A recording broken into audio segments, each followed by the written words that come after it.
He thought Allah had stopped giving him rizq. No matter how hard he worked, every deal slipped, every plan failed, and every morning felt heavier than the one before. He had everything except peace. He prayed sometimes, gave charity, tried to be good, but still, his heart was restless. He would lie awake at night, whispering, "Why Allah, what am I doing wrong?" And then, one dawn, his alarm rang by mistake. Half asleep, he reached to turn it off. But before his finger could touch the screen, he heard a voice outside his window, the adhan breaking through the silence of the world. A's salatu kairan min and nam, prayer is better than sleep. He froze, because in that one moment, he realized he had been sleeping through the time Allah had chosen to send his rizq. And from that day, everything changed. Those words hit him differently that day, because he realized his whole life he had been chasing rizq while sleeping through the time Allah had already chosen to bless it. So he got up. For the first time in years, he prayed Fajr.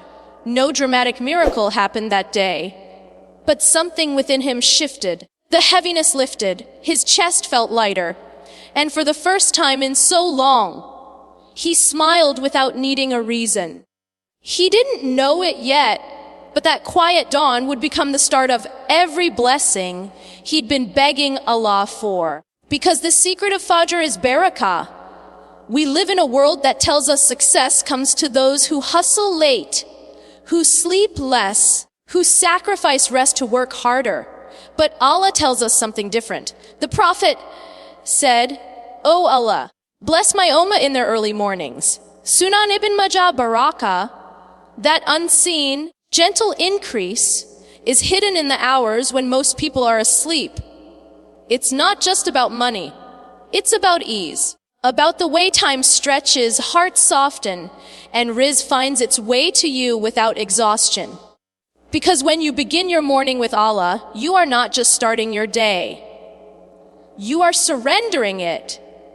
You're saying, "Why Allah? I don't control what will happen today, but I trust the one who does."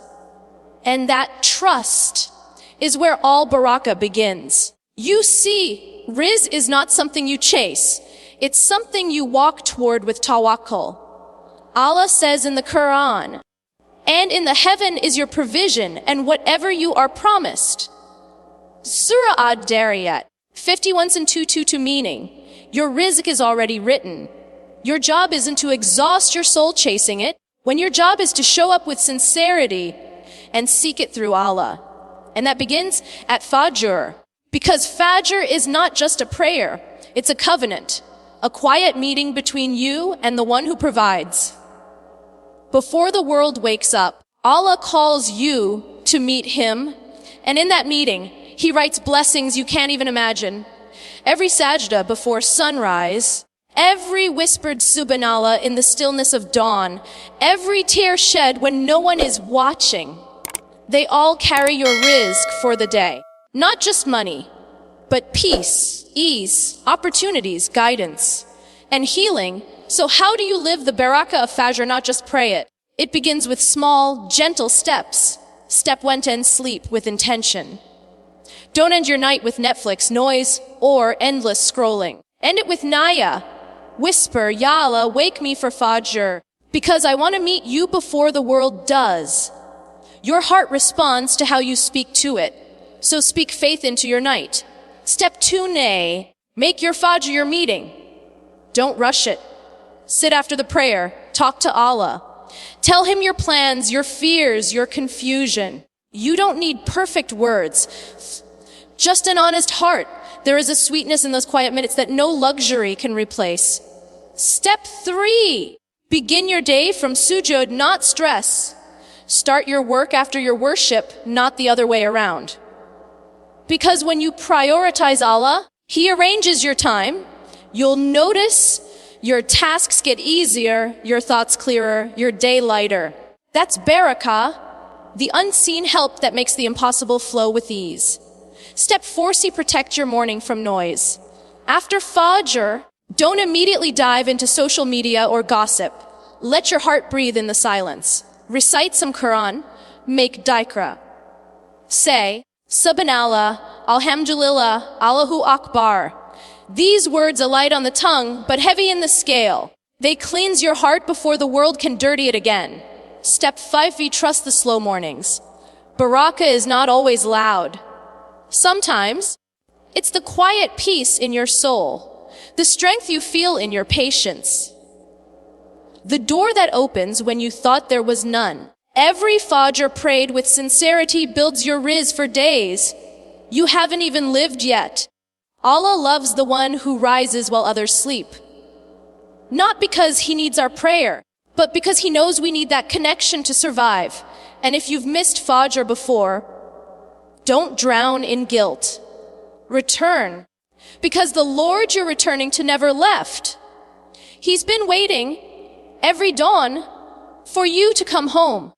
Maybe this morning is your beginning. Maybe you're listening to this because Allah wanted to remind you. Your Rizq is waiting for you at Fajr. He chose this morning for you.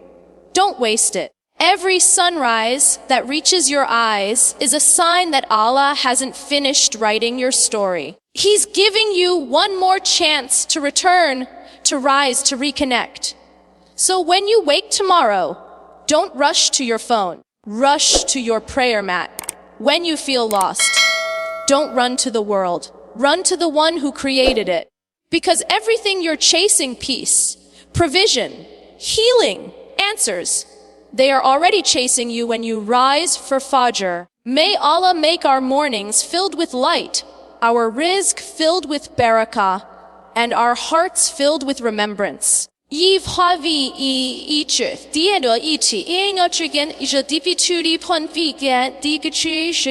So Allah, make us among those who rise for Fajr out of love for you, not fear of people.